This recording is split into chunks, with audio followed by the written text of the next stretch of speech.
গতকাল গভীর রাতে গাজীপুরে খুবই অ্যালার্মিং একটা ঘটনা ঘটেছে। রিপোর্ট যেভাবে পাওয়া গেল তাতে খুব খারাপ কিছু হয়ে গেছে, আমরা আশা করব সেটা হয়নি, কিন্তু তারপর এটা খুবই অ্যালার্মিং। অনেকগুলো দিক থেকে এটা দেখা যায় এবং যেটা আমাদের জন্য খুবই একটা ভয়ের বার্তা দেয়।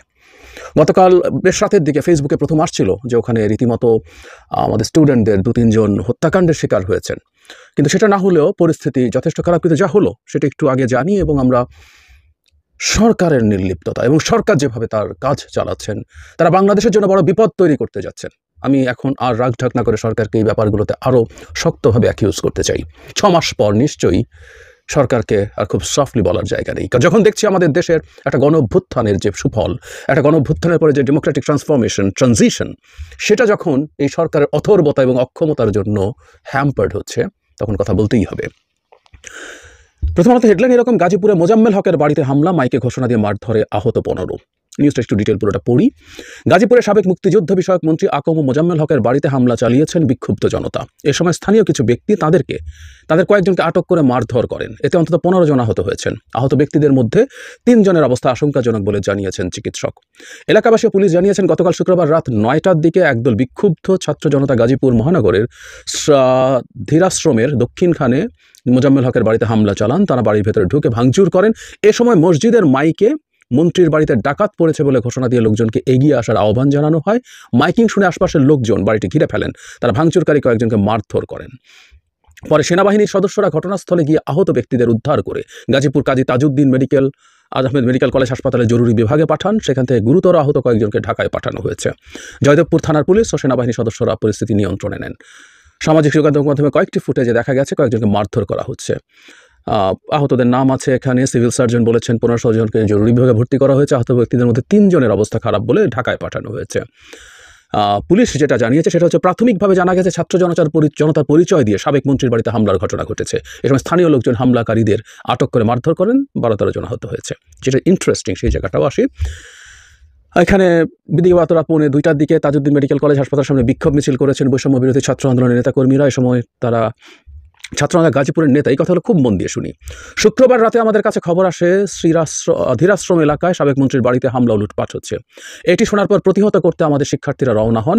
দ্রুত 15-16 জন ঘটনাস্থলে চলে যান। সেখানে গিয়ে দেখা যায় লুটপাট হচ্ছে। এতে বাধা দিলে পেছন থেকে হুট করে অনেক মানুষ জড়ো হয়ে যায়। তাদের হাতে রামদাসহ বিভিন্ন অস্ত্র ছিল। অন্য শিক্ষার্থীরা আসার আগেই 15 জনকে ছাদে নিয়ে বেধড়ক পিটিয়ে কুপিয়ে জখম করা হয়। পরে অন্যান্য শিক্ষার্থী ঘটনাস্থলে গেলে তাদেরকেও পেটানো হয়। এরপর মার্চ টু গাজীপুর। অনেকগুলো প্রশ্ন হচ্ছে, বয়ানের ভিন্নতা আছে। মানে বলা হচ্ছে, পুলিশ যেটা বলছে সেটা হলো, ছাত্র জনতা পরিচয় দিয়ে কিছু মানুষ ওই বাড়ি ভাঙচুর করতে যায়, লুটপাট করতে যায়। খুবই সম্ভব, কারণ গত 2-3 দিনে বাংলাদেশে যা হচ্ছে এবং যেভাবে কিছু মানুষ এটাকে উস্কে গিয়েছিলেন একটা সময় এবং এটার পক্ষে সাফাই গাইছেন, এবং কেউ এটার বিরুদ্ধে একটু কথা বললেও তাকে সুশীল টুশীল বলে, এবং এটা সুশীল তো হচ্ছে সবচেয়ে ছোট গালি, আর ভয়ঙ্কর সব গালিগালাজ করে তাকে আক্রমণ করে থামিয়ে দেওয়ার চেষ্টা হচ্ছে। তাতে এটা খুব স্বাভাবিক। হতেই পারে এরা ছাত্র জনতা, আবার হতেই পারে যখন এই ঘটনাগুলো ঘটে তখন কিছু পিওর চোর ডাকাত ছাত্র জনতা নাম দিয়ে এই কাজগুলো করবে। এটাই আশঙ্কার জায়গা ছিল। এটাই 32 নম্বরের ঘটনার পরপরই অন্যান্য জায়গায় যখন ঘটনা ঘটছে, 32 নম্বরের ঘটনার সাথে সাথে বাকিগুলো প্রথম দিন 3-4টা একসাথে ঘটেছে, এরপর পরের দিন ঘটলো এবং সিস্টেম্যাটিকলি ঘটতে যাচ্ছে।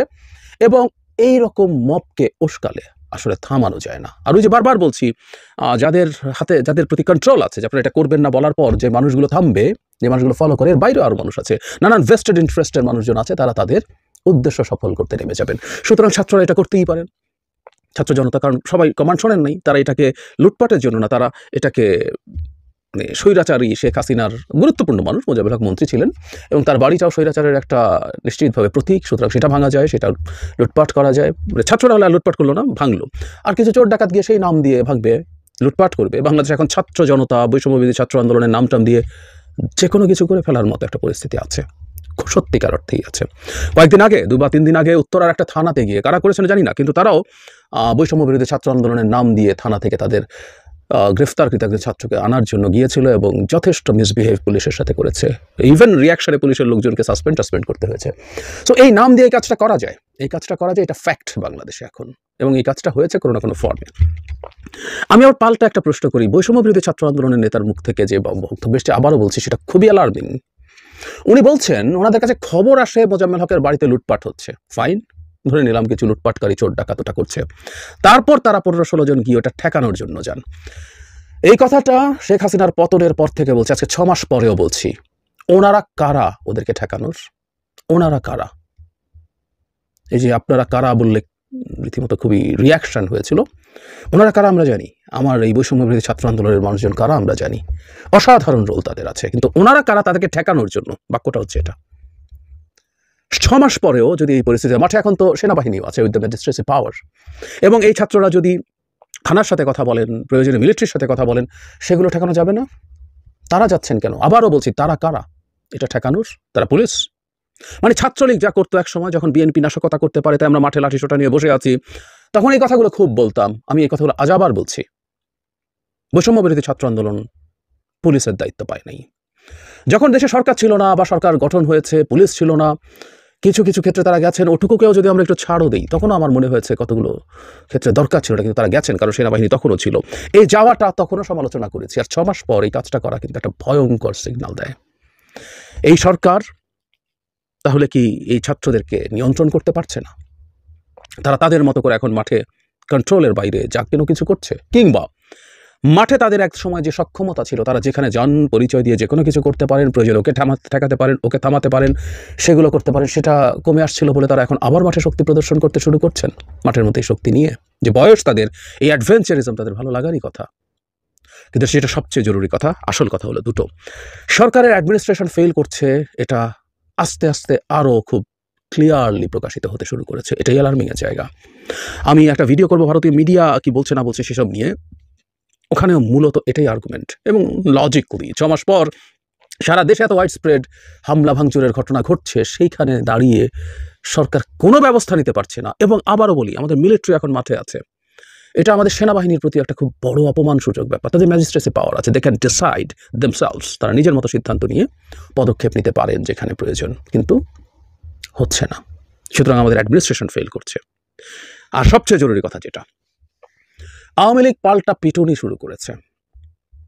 এর আগে শুধু গোপালগঞ্জে আমি 3টা ঘটনা নিয়ে ভিডিও করেছিলাম। সেনাবাহিনীর গাড়িতে হামলা হয়েছিল হাসিনা পালিয়ে যাওয়ার 5-7 দিনের মধ্যেই। মাসখানেক পর বিএনপির একটা নেতার গাড়ি বহরে হামলা হয়ে একজন মারাও গিয়েছিল, 50 জন আহত হয়েছিল।